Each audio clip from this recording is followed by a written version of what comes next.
just because it's flexing. The whole shell of the Earth flexes. Do we have any idea, like, okay, if all of the glaciers go, we've got this much more water? I mean, this is a bonkers number. If all the glaciers melt, the oceans are going to be 200 feet taller than they are today. That's basically goodbye, Florida. 5 feet, 10 feet is goodbye, Florida.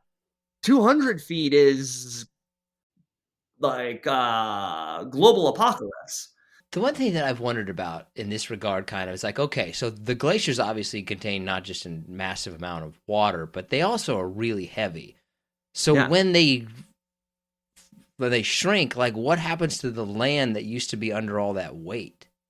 Yeah, great question. Well, the land actually does pop back up. And in fact, that's actually happening in places, right next to glaciers in Alaska, where the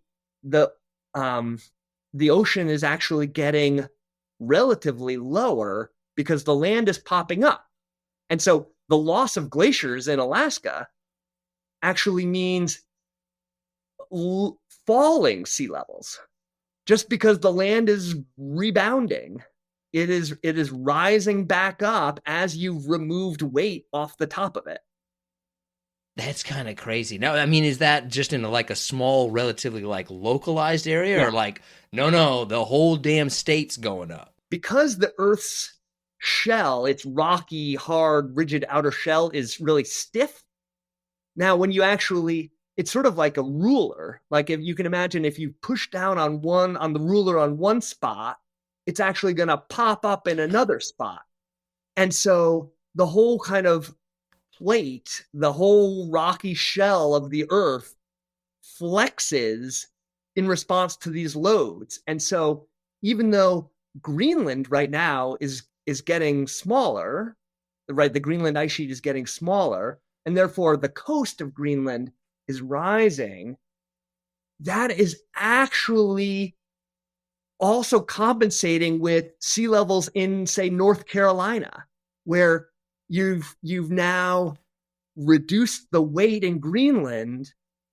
And so that's right. So Greenland is rising, but North Carolina is lowering. It's like on a big seesaw. The whole crust is like a seesaw just because it's flexing. The whole shell of the Earth flexes. Have we figured out all the kind of unintended consequences of this, or are there more things that like, oh, wait a minute, now this is happening? So there's all kinds of things that can affect sea level. And so sort of flexure is one of them. Changes in ocean currents are another. The You've got the sort of the ice, again, because it's massive, actually has a lot of gravitational force to it. And so the ice actually attracts the ocean to the ice. And so if the ice is melting, then it's going to have less gravitational attraction. And then the ocean spreads out away from the former ice sheet. So that is yet another factor, right? So we've got a good handle on, people are kind of digging into the intricacies of this, but the kind of the broad principles of it are pretty well understood now. And we can actually, what's kind of remarkable is that, right? So I said that the, oceans are rising by about an inch every decade. We can exactly basically parse out of that inch, and we can say about a third of that is due to the glaciers melting. About a third of that is due to the shrinking of just the Greenland ice sheet. And about a third of that is due to the warming up of the oceans. The oceans are getting warmer and then expanding because they have more heat in them. Warm things tend to expand, cold things tend to shrink. So, kind of looking worldwide, is there one glacier or a couple of glaciers or an area that glaciologists are looking at and being like, that's going to be the signal for everything else? There are a few especially big glaciers that seem to be especially sensitive. And so one of those glaciers is called the Thwaites Glacier. It's in Antarctica, and it's a real, I mean, it's the glacier itself is about 60 miles wide, right? So one glacier that's 60 miles wide, and then it kind of flows up into the interior of the ice sheet, hundreds and hundreds of miles. Like, it's a monster big glacier. And it seems to be melting from below due to kind of warm ocean water, right? So this is a glacier that is formed on land, but it gets down to the ocean. The warm ocean water seems to be melting that. And this is a glacier that seems to be changing especially fast. And that part of Antarctica is shrinking a lot faster than the other parts of Antarctica. And so that's one glacier that people are really like, it has the potential to go a lot faster than it is even now.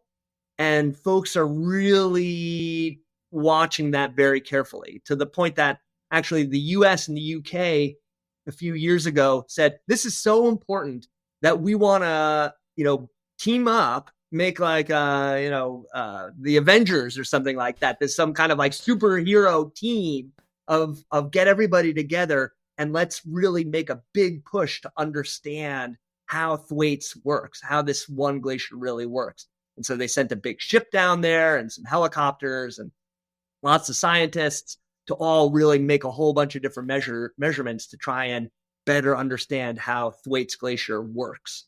Did we figure it out? Do we know? Yeah, people are trying to better understand, okay, are there sort of tipping points or thresholds where you're like, okay, if the glacier melts just a little bit too much, then we're going to go into a big kind of a big sort of feedback of changes that we can't really control anymore. Is there kind of a tipping point in the sense that, like, look, if we cross this, it doesn't matter what we do? There are tipping points, and Thwaites is one of the glaciers that has one of these tipping points. Now, there's still too much, unfortunately, that isn't known about the intricacies of how glaciers work to say exactly where that is. To say, all right, tomorrow, that's it. We're going to get there. We don't exactly know if the threshold is going to, what that threshold looks like. Yeah, we kind of know there is a tipping point. We just don't know where and when. Yeah, exactly. Is there any like positive signs or good signs that, like, okay, but we got this going for us? The amazing and the positive thing is that, if you still want glaciers and you want to reduce coastal flooding, the amazing thing is that the transition away from things like oil and gas and coal is happening way faster than anybody thought was possible a decade ago, right? We've had solar panels and wind turbines for a long time, but the rate at which they're getting adopted now is unbelievably fast. It is now, there's more new electricity generation from those renewable sources, from those brand new technologies, than from any of those kind of the old 20th century resources. And it's now cheaper. If you're going to run a power plant, it's cheaper in most places to do it by installing a solar panel network or set out array of wind turbines than it is to build a new coal plant.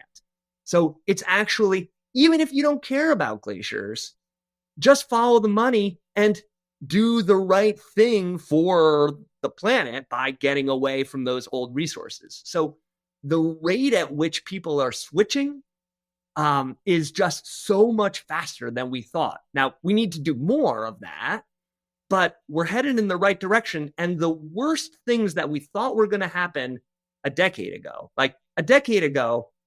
you may have heard about like the Paris Climate Accords or, these different kinds of big international bodies. They get together, and about a decade ago, they really thought like, okay, well, we're really effed. Like we're making terrible decisions. Everything is headed in the wrong direction. And in that last decade, people are starting to turn the wheel and get away from those worst outcomes. Now, we need to keep turning, right? We need to keep pulling on those levers, but the worst things that were seen possible a decade ago are no longer on the table because of technology and engineering and, economics. Isn't that funny in the sense, like, we need to do this to save ourselves? Nah, we need to do this because we can make some money. Oh, okay. Yeah. Right, we'll do that. Hey, but whatever works. Isn't that so much better? Like, you don't even have to worry about people's values. Everybody values having money in their wallets, right? Right. So let's follow that decision.